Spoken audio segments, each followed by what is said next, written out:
close. Get close. We're not with a lot of us here. Let's get out of here. Also in here.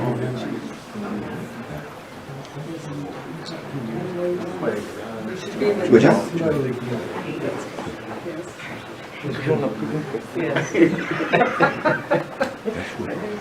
Wieder guys. Georgie.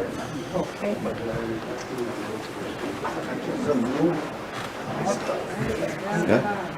Over here, guys. Over here, yeah. Georgie. Sama? Good.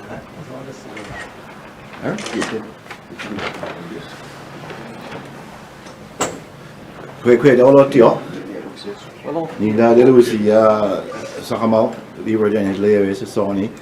My name is Chief Libra Jenny from Eskazoni First Nation, and same community as Jaime Battiste, our MP, is from Eskazoni. So he'll be making an announcement. I'll be the MC today, so I'll run through the agenda today, and at the end we will have some media scrum, and then each company will have one question and a follow-up as well. So and we'll be here till 12 o'clock. So I'll be coordinating that as a MC today. So without any further ado, I just want to say welcome to Mi'kmaq. This is a unceded Mi'kmaq territory here.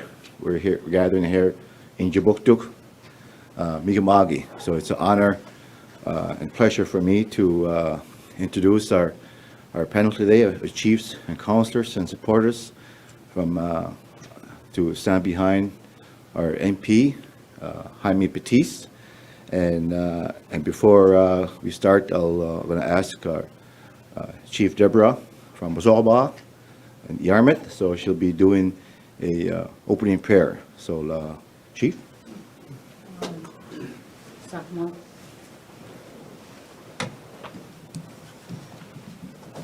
Good afternoon.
Well, Chief Debbie. Well, I'm thank you for all coming. For those today and our leadership here as well for a special announcement from our Mi'kmaq MP, Jaime Battiste. And it's an honor and pleasure for me to be the MC today. And Jaime is a very close, long-time friend of mine. He's been a colleague and a very close friend, and he's been a great leader for not just for the province and for his ride, and also for the Mi'kmaq people and Indigenous people in Turtle Island. So it's been one of the only First Nation MPs in the country. So so today he'll be speaking soon. So I want to call upon Chief Terry Paul for opening words and introduce our speaker today. Chief Terry. Thank you, Chief Denny. Now, my name is Chief Terry Paul from Member 2, and I'm here to announce that I am supporting MP Jaime Battiste for the leadership bid for the Liberal Party. And the reason is that he certainly is very aware, because he is an Indigenous person, a Mi'kmaq person, that is aware of our rights. And our rights are more than a special interest group. We are a nation, and we need the government of Canada, the people that make the decisions, to talk to us as a nation, not as a special interest group, not as a department, not at lower level bureaucrats, to talk to us about our rights. And that's the level that we want to talk to the government, because we have territorial sovereignty in this area, the Mi'kmaq, the Maliseet, and the Passamaquoddy. And we are working together to ensure that the government has this as on top of mind when we talk about the issues this country is facing. This is not an issue. This is a rights-based issue that needs to be discussed seriously and stop these prolonged discussions that we have with them now that doesn't get us really anywhere. We need to have our rights established and implemented. And the actions on those need to come from our people. And this is why I'm supporting MP Jaime Battiste. Thank you. Vale.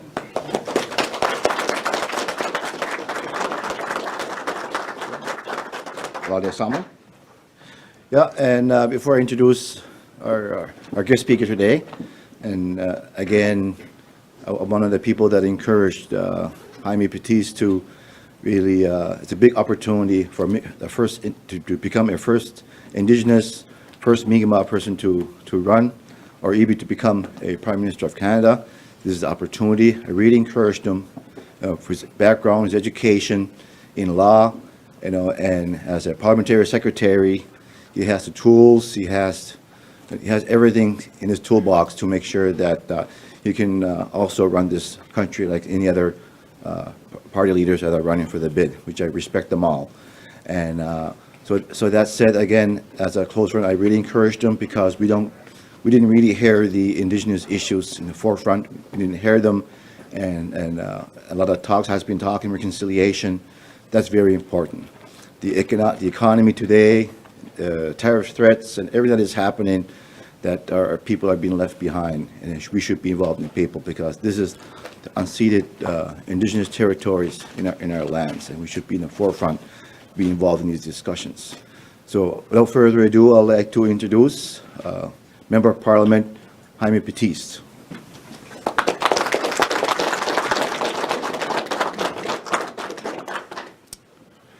Gwe, Williasit Boog, Walalioch, Chita Gisko, Wajidayoch, Walagan and Wadahan, Don Gidu Elegate, Chita Niganus, Mauji SPBDL, Kabelnul, Canada.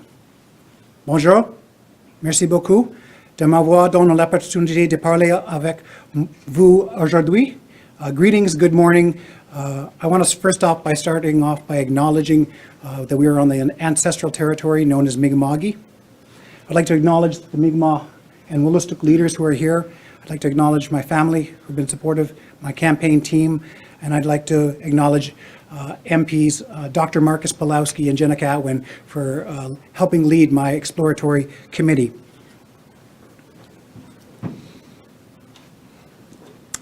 Today, I'm grateful to announce that I've submitted my application and all of the requirements to run for the leader of the Liberal Party of Canada and to be the first Indigenous person ever to run for the Prime Minister of Canada.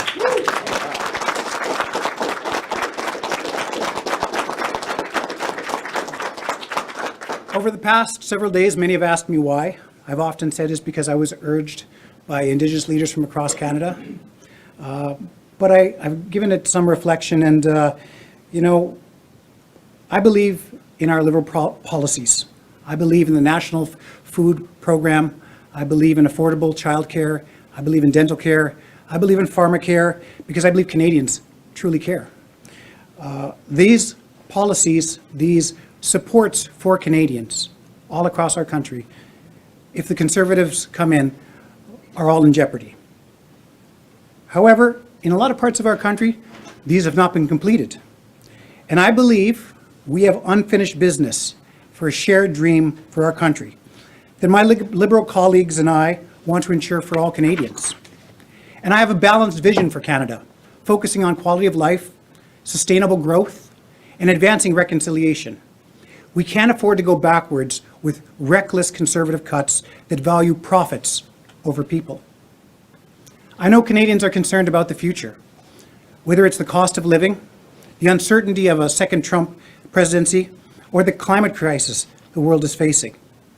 But we still live in a great country that's concerned about the future, whether you're in Saskatchewan or Atlantic Canada. I believe that we care about our neighbors. We care about our children. We care about our seniors. And this country is fundamentally built on the values of peace, friendship, and kindness. It most certainly is not broken, as Conservative leaders would have you believe. And I'm here to tell Pierre Poilievre and his Conservatives that you can't cut your way to prosperity, and you can't pollute your way to a better planet.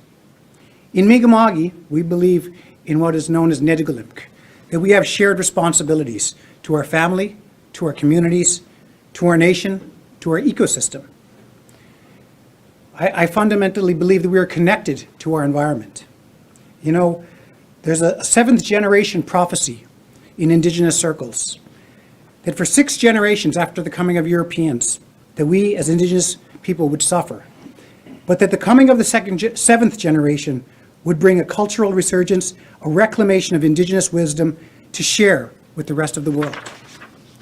I can't help but think that we are approaching that 7th generation. When I look at historical firsts, like the first Indigenous Premier, Wab Kinew, like the first Governor General, like the first Indigenous Language Commissioner, like the first Indigenous Supreme Court Canada Justice, and I'm running to be your first ever Indigenous Prime Minister. I've thought about it a lot, and someone always has to take these first steps, even if they know that these first steps that we're taking are to pave the way for future generations. Before there was a Premier Wab Kinew, there was an Elijah Harper. Before there was a President Barack Obama, there was a Jesse Jackson. You know, to think that Indigenous people have only been able to have the right to vote since 1960, and only 65 years later, we have a chance at an Indigenous Prime Minister. But there's a lot of work to do, and I'm telling people out there, we need your help.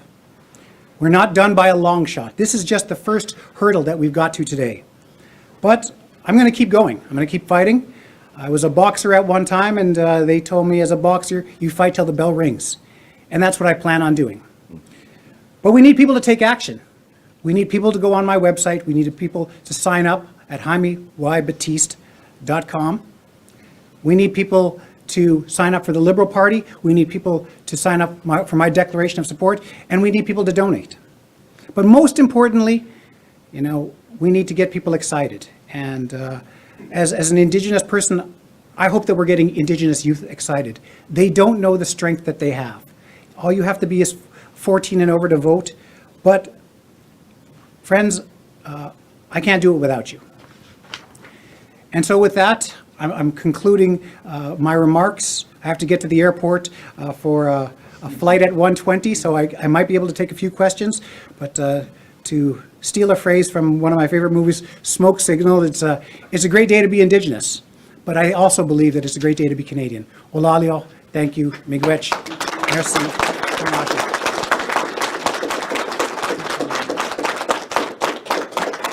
Okay, we're just going to be here for another 10 minutes for questions, because Jaime has to travel to Ottawa, has to catch a flight. So we'll start from there. you got your CDC. Do you have the signatures and money in order to enter the race? There's a deadline today, but also in February. Absolutely. So you meet. I've met the, how much you say? The first deadline is $50,000. And that's due, and yes, we have much more than that, and we have much more than in the signatures that we've sent last night, our package to the Liberal Party of Canada. How close are you to that 350K though? That'll be in February? I'm a poker player. We don't show our hand. Okay, next question. Paul Bacon, all Nova Scotia. I guess the polls might say this isn't a good time to become the leader of the Liberal Party. Do you feel like the Liberal Party has a chance in a general election? You can make a difference. It's never a bad time to fight for Canadians, and that's what I plan on doing. Just as my follow-up, whatever happens with the Liberal leadership race, do you intend to stand again as a Liberal MP in the next election? Absolutely, if they'll have me, and I think they will. Okay. Chair Marlon with Radio Canada. I'm just wondering, you might have seen that the Supreme Court of Canada has agreed to hear a court challenge against Quebec's controversial secularism law. Do you think the government should get involved in this? You know what? I'm not going to get ahead of myself, one hurdle at a time. I'm going to put together a policy team. I'm going to get to put together people who are from Quebec, people who are from all across this country, and we're going to put together a platform based on all of the issues. But the first hurdle was getting the signatures, getting the initial funding, getting people motivated, and over the past week, we've been able to do that. And just as a follow-up, how's your French? Je travaille sur français, mais j'ai parlé mi'kmaq.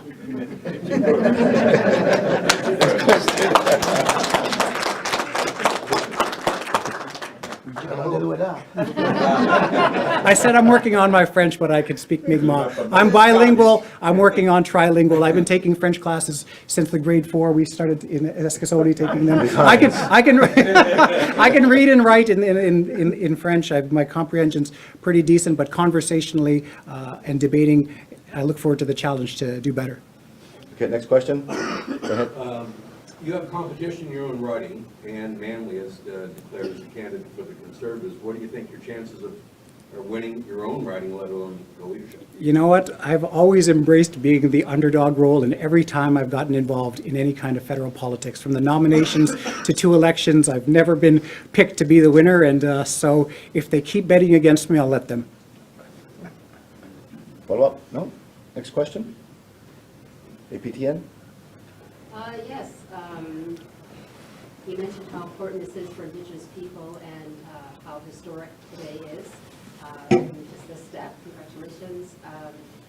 If you do become elected Prime Minister, I know the issue is the water that was tabled. Is that something you're going to look back at?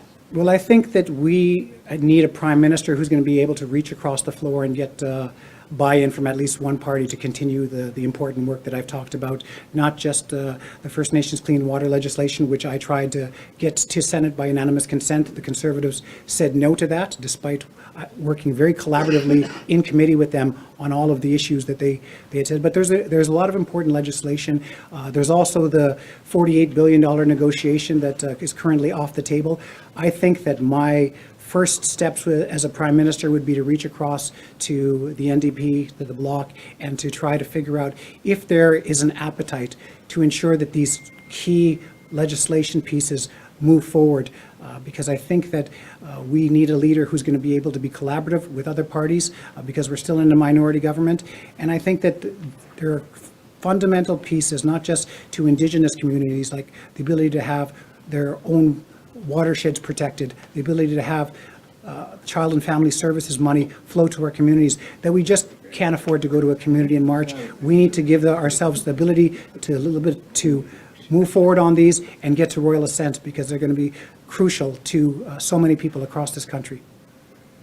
Follow up? A couple more. We'll take a couple more. What's the next step in for the bid? Well, it's going to be continuing to make phone calls and conversations every day. I've basically woken up every day, got my morning smudge in, and started making calls at about 7 or 8 a.m. and still go till about 11 p.m. This is a major undertaking to have this, to try to be Prime Minister. And I sent an email to Prime Minister Trudeau after the first 6 days of this, and I said, I never knew how hard this was.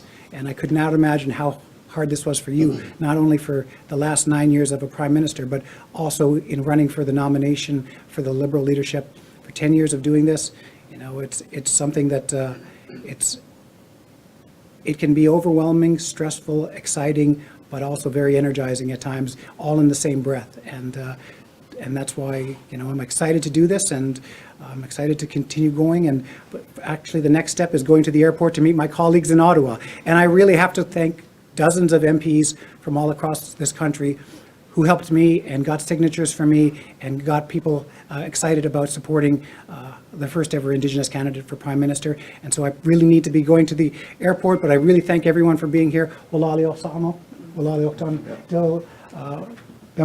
And thank you for my family and my team that have done so much to help me get to this point. And for that, merci. Okay, Wally Jaime. Thank you very much, guys. Thank you, media who came and the people. And have a good day. We'll talk to them soon.